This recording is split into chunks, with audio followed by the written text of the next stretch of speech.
wabarakatuh. Kali ini, di video ini, kita akan membahas tentang teori stilistika.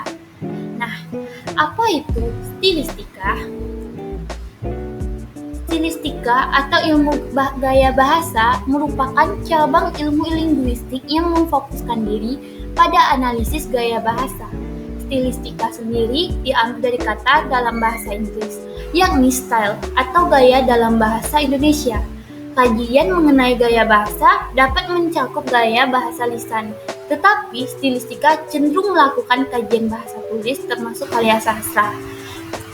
Ada beberapa pengertian stilistika menurut para ahli. Nah, tentu itu ada Turner, ada Ratna, ada Tiu, Sudirman, Endaswara, dan Vanani. Ini merupakan pengertian-pengertiannya. Lalu, apa itu tujuan stilistika? Tujuan itu adalah untuk menemukan dan menjelaskan ketepatan penggunaan bentuk-bentuk bahasa, baik secara estetis maupun efektivitasnya sebagai sarana komunikasi. Fungsi estetis yang dimaksud mengenai penggunaan bentuk-bentuk bahasa yang mendukung suatu teks, menurut Nurgiantoro. Nah, ruang lingkup stilistika yaitu aspek-aspek bahasa yang ditelaah dalam stilistika meliputi intonasi, bunyi, kata, dan kalimat, sehingga lahirlah gaya intonasi, gaya bunyi, gaya kata, dan gaya kalimat. Penggunaan bentuk-bentuk bahasa baik secara estetis maupun efektivitasnya sebagai sarana komunikasi. Fungsi estetis yang dimaksud mengenai penggunaan bentuk-bentuk bahasa yang mendukung suatu teks. Lalu, bagaimana penerapannya pada puisi? Kali ini saya memilih puisi Malu Aku Jadi Orang Indonesia. Ketika di Pekalongan, SMA kelas 3, ke Wisconsin aku dapat beasiswa. 1956 itulah tahunnya, aku gembira jadi anak revolusi Indonesia. Negeriku baru 6 tahun terhormat diakui dunia. Terasa hebat merebut merdeka dari Belanda. Sahabatku sekelas, Tom Stone namanya, Whitefish Bay kampung asalnya, kagum dia pada revolusi Indonesia. Dia mengarang tentang pertempuran Surabaya. Jelas Bung Tomo jadi tokoh utama. Dan kecil-kecilan aku, narasumbernya, dadaku busuk jadi anak Indonesia. Tom Stone akhirnya masuk West Point Academy dan mendapat PhD dari Rice University. Dia sudah pensiun perwira tinggi dari US Army. Dulu dadaku tegap bila aku berdiri. Mengapa aku sering benar merundung gini? Langit akhlak rubuh di atas negeriku berserak-serak. Hukum tak tegak, doyong berderak-derak. Berjalan aku di Rojas Boulevard, Gelang Road, Lebuh Tur Razak. Berjalan aku di 6th Avenue, Maidan Tahrir dan Ginza. Berjalan aku di Dam, Champs-Élysées dan Mesopotamia. Di sela khalayak aku berlindung di belakang hitam kacamata dan kubenamkan topi baret di kepala. Malu aku jadi orang Indonesia. Nah, setelah mendengar video berikut bagaimana penerapannya, di sini ada diksi pada bagian pertama.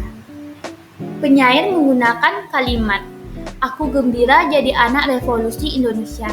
Penyair menyatakan kegembiraannya menjadi anak revolusi Indonesia. Kata revolusi mengandung makna perubahan dalam bidang politik atau pemerintah. Pada bait berikutnya berbunyi, "Dadaku busung jadi anak Indonesia." Kata busung digunakan untuk menyatakan kebanggaan aku lirik terhadap Indonesia. Namun setelah itu penyair menulis, "Mengapa sering benar aku merunduk?" Kata merunduk mengandung pengertian malu. Pada bagian 2, lirik 1 dan 2 terdapat kalimat, "Langit akhlak rubuh di atas negeriku berserak-serak. Hukum tak tegak, doyong berderak-derak." Langit akhlak rubuh menyatakan bahwa pemimpin sudah tidak berakhlak lagi. Lirik hukum tak tegak dapat dimaknai dengan hukum sudah tidak digunakan lagi untuk menegakkan kebenaran dan keadilan. Lalu ada citra. Pada bait-bait ini, penyair menggunakan imaji taktil. Melalui bait-bait tersebut, pengarang mengajak pembaca untuk ikut merasakan bagaimana bangganya aku menjadi orang Indonesia yang baru merdeka dengan perjuangan yang heroik. Nah, selanjutnya penggunaan citraan visual puisi pada tampak pada bagian bawah. Bait ke-9 berbunyi, di negeriku, Udin dan Masinah jadi syahid dan syahidah. Ciumlah harum aroma mereka punya jenazah. Sekarang saja sementara mereka kalah. Tolak perencana dan pembunuh itu di dasar neraka oleh satpam akhirat akan diinjak dan dilunyah lumat-lumat. Lirik ini menggunakan dua citraan yaitu penciuman dan visual. Nah, di sini ada majas, yaitu bahasa figuratif. Penyair menggunakan berbagai jenis majas, di antaranya penggunaan majas perumpamaan, personifikasi, dan majas perulangan.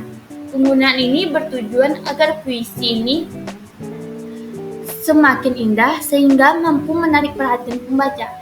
Majas yang dominan dipergunakan dalam puisi ini adalah majas perulangan. Hal ini terlihat pada penggunaan frasa berjalan aku sebanyak 3 kali pada bait ke-5, lirik 3 dan 5, dan di negeriku sebanyak 15 kali, mulai bait 6 sampai 21 untuk mengawali setiap bait. Hal ini tampak pada teks berikut. Oke, sekian. Terima kasih sudah melihat video ini. Semoga teman-teman semuanya memahami. Oke, saya tutup. Wassalamualaikum warahmatullahi wabarakatuh.